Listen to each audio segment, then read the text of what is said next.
이거는 잘하기 때문에.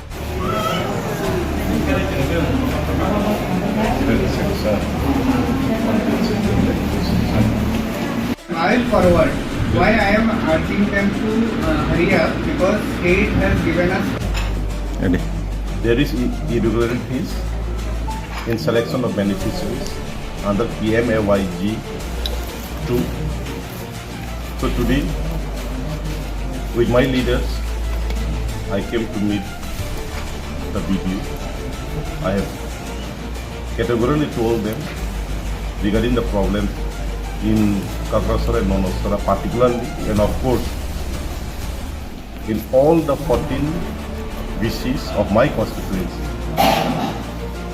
that the genuine beneficiaries should get, because what we have seen is in their names or in their job card name, as many as 44 beneficiaries in Kakrasara alone has got their name approved, which means 44 genuine beneficiaries will not be getting the house. So I have discussed the matter with the BDU.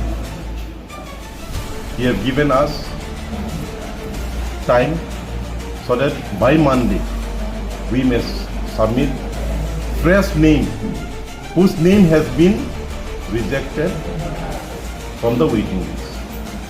So we are doing that so that the genuine may get.